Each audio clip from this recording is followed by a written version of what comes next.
আশা করি সবাই ভালো আছেন। Welcome back to manner episode. এবং ব্যস্ততার কারণে বেশ কয়েকদিন ভিডিও আপলোড করার সুযোগ হয়নি, তবে আজকে আপনাদেরকে যে গাড়িটা পরিচয় করে দেবো এটা হচ্ছে ওয়ার্ল্ডের সবথেকে স্মলেস্ট এবং চিপেস্ট ইলেকট্রিক ভেহিকল। এর আগে আমি এই গাড়িটার ভিডিও অলরেডি আপলোড করছি এবং অনেকের নেগেটিভ বা পজিটিভ কমেন্ট আমি পাইছিলাম। তো আজকে বেসিক্যালি আমি গাড়িটা টেস্ট ড্রাইভ করবো এবং এখানে দেখতে পাচ্ছেন দ্য উলিং হংগুয়ান মিনি, যেটা হচ্ছে এখন চাইনিজ মার্কেটের সবথেকে বেস্ট সেলিং এবং সবথেকে টিনি টাইনি ইলেকট্রিক ভেহিকল। আর গাড়িটা হচ্ছে মেয়েদের জন্য সব থেকে বেশি পপুলার। আমার কাছে চাবিটা দেখতে পাচ্ছেন পিঙ্ক কালারের এবং উলিংয়ের এখানে লোগোটা দেওয়া আছে। সো এই গাড়িটা ব্যাটারি প্যাক হচ্ছে দুটো, একটা হচ্ছে আপনারা 120 কিলোমিটার চালাতে পারবেন, আরেকটা হচ্ছে 100 কিলোমিটার বা 80 কিলোমিটারের মতো চালাতে পারবেন। তবে এটা কিন্তু 2022 সালেরটা না, 2022 সালেরটা আপনারা ওই রুফটা আবার ওপেন করতে পারবেন। তো এটা হচ্ছে 2021 সালের মডেলটা। আর চার্জিং সিস্টেমটা হচ্ছে এই জায়গায়, এটা হচ্ছে চার্জিং পোর্টটা, এটা আপনারা ওপেন করে এখানে চার্জ করতে পারবেন। এখানে কোনো ফাস্ট চার্জার নেই, আপনাকে স্লো চার্জিং পোর্ট ইউজ করতে হবে। তবে এখানে এলইডি আপনারা ডে টাইম রানিং লাইট পাচ্ছেন, এলইডি হেডলাইট পাচ্ছেন। তার সঙ্গে ছোটো ভেহিকেল, এখানে কোনো ফ্রন্ট গ্রিল কোনো কিছু নেই, কারণ হচ্ছে এটা একটা ইলেকট্রিক ভেহিকেল। আমি বেসিক্যালি এই জিনিসগুলো আপনাদেরকে আগেই এক্সপ্লেন করছি আমার প্রিভিয়াস ভিডিওটাতে। তো আমি জাস্ট টেস্ট ড্রাইভ করার জন্য এখানে আসলাম। আমরা একটু পিছনের দিকে আসি। পিছনে হচ্ছে এখানে দেখুন আপনার স্টিকার লাগানো, আর এখানে গাড়িটা আসলে মডিফাই করা আছে। এখানে একটা স্পয়লার লাগানো আছে, এটা একটা স্পয়লার লাগানো আছে। বেসিক্যালি এটা যে কিনছে আমার এক ফ্রেন্ড, তো ওর গাড়ি ও এটা মডিফাই করে নিছে। আর এখানে আপনারা দেখুন নর্মালি কোনো বুথ স্পেস দেওয়া নাই, খুবই ছোট একটা ভেহিকেল। তো এখানে জাস্ট পিছনের সিটগুলো আপনারা ফোল্ড করে দিলে এখানে একটা বুথ স্টোরেজ হিসেবে আপনারা ইউজ করতে পারবেন। আর আমার ক্যামেরার পিছনে যিনি আজকে আসছেন উনি আজীবনও কোনো দিন মানে ক্যামেরা ধরে নেই, আবার হচ্ছে মেয়ে মানুষ, সুতরাং বুঝতে পারতেছেন আউটপুট যতটুকু দিবে সেটাই আমার জন্য বেস্ট। চলুন আমি গাড়িটা ড্রাইভ করি একটু। তো এবার চলুন গাড়িটা ইন্টেরিয়রটা দেখুন, পিঙ্ক কালারে। আমি বারবার বলতেছি যে এটা মেয়েদের জন্য। আর মজার ব্যাপার হচ্ছে কোনো কমপ্লিকেটেড কোনো কিছু নেই, জাস্ট হচ্ছে আপনারা চাবি দিবেন, চাবি খুলে গেল। হ্যাঁ, এইখানে এই যে চাবি সিস্টেমটা দেওয়া আছে। স্টিয়ারিং হুইলসটা দেখুন লেদার র্যাপড বলবো না, কারণ এখানে ওরকম টাইপের কোনো সফট লেদার দেওয়া নেই, কারণ আমাদের বিবেচনা করতে হবে প্রাইসটা। তো সেক্ষেত্রে খুবই চিপ ম্যাটেরিয়ালস দেওয়া। আর হচ্ছে এগুলো সব কিন্তু প্লাস্টিক। তার পাশাপাশি এখানে এসি অফ অন আছে, আপনার ইকো মোড এবং নর্মাল মোড আর স্পোর্ট মোডে আপনারা ড্রাইভ করতে পারবেন। তবে এই গাড়ির সর্বোচ্চ এরা বলতেছে যে 100 কিলোমিটার স্পিডে চালাতে পারবেন, কিন্তু আমার মনে হয় যে কেউ এটা ট্রাই করছে, কারণ আপনার সেফটি বিষয়টা আছে। তো সেক্ষেত্রে হচ্ছে আপনারা গাড়িতে ওঠার পর যেটা করতে হবে যে প্রথমে হচ্ছে সেফটি বিষয়, সেক্ষেত্রে আপনারা সিট বেল্ট ইউজ করবেন।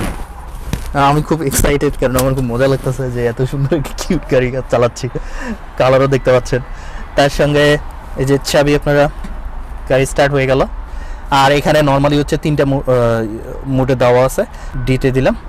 So now the vehicle is ready. So এখন হচ্ছে গাড়িটা রেডি টু গো। আর সব থেকে বড় ব্যাপার হচ্ছে টুকটাক করে আপনি আপনার একটা বেবি থাকলে বা দুজন আছে, ওদেরকে স্কুলে দিয়ে আসতেছেন, স্কুল থেকে নিয়ে আসতেছেন বা বাজার খরচ করতেছেন, এটার জন্য পারফেক্ট। তবে এখানে আরও কিছু ম্যাটার আছে। আমাদের দেশের জন্য আসলে এইসব গাড়ি আসলে অ্যাকচুয়ালি খুব একটা পারফেক্ট না। কেন পারফেক্ট না? যে আমাদের ব্যাপার সেফটির যে বিষয়টা, এখন এত সুন্দর একটা ছোটোখাটো গাড়ি এখানে যেমন হয় কেমন, যে এগুলো গাড়ি ড্রাইভ করার জন্য আপনার আলাদা আপনি বাসের স্পেসে বা হচ্ছে ছোটোখাটো যে স্পেস দেওয়া থাকে সেটা নিয়ে আপনি ড্রাইভ করতে পারবেন। সুতরাং এখানে সেফটির বিষয়গুলো নিয়ে খুব একটা প্রবলেম হয় না। কিন্তু আমাদের দেশে যখন আপনারা চালাবেন, ওই পিছন থেকে যে কোনো কিছু আশা লাগাই দিতে পারে, সুতরাং সেক্ষেত্রে খুব একটা সেফ না।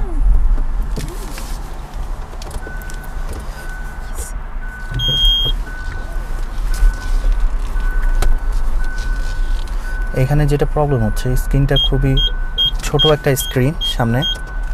তো সেক্ষেত্রে আপনার স্টিয়ারিং হুইলসটা মোটামুটি স্মুথ, বাট প্রবলেম হচ্ছে আপনার এখানে ক্লিয়ারলি স্মুথলি দেখা যায় না কিছুই সামনের দিকে। স্ক্রিনের মধ্যে আমি কিছু দেখতে পাচ্ছি না।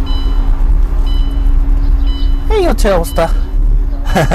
আমি খুব মানে ভাবলাম যে একটু দূরে যাবো, বাট চার্জ নাই এনাফ, তো সেক্ষেত্রে দূরে যেতে পারবো না।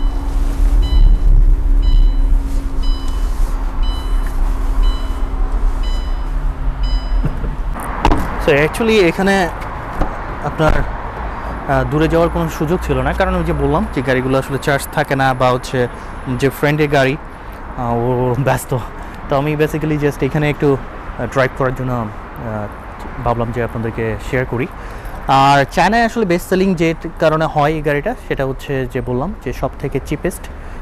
আর ইয়াং যে জেনারেশন, অর্থাৎ বিশেষ করে ইয়াং মেয়েরা যারা জাস্ট ভার্সিটি শেষ করতেছে, তো তাদের ক্ষেত্রে দেখা যায় 40,000 RMB অর্থাৎ বাংলাদেশি টাকায় 5 থেকে 6 লক্ষ টাকা, তারা 10,000 RMB অর্থাৎ 1 লক্ষ টাকা বা 1.5 লক্ষ টাকার মতো দিয়ে গাড়িটা নিয়ে চলে যায়, প্রতি মাসে মাসে তখন পে করে।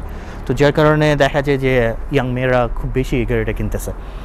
আর বাংলাদেশের প্রেক্ষাপটে এই গাড়ি আমি মনে হয় না যে খুব একটা পজিটিভ কোনো কিছু হবে, কারণ হচ্ছে সেফটির যে বিষয়টা, এখানে কিন্তু এই গাড়িটা আপনার ইলেকট্রিক ভেহিক্যাল বাসের লেন্থে আপনারা চালাতে পারবেন।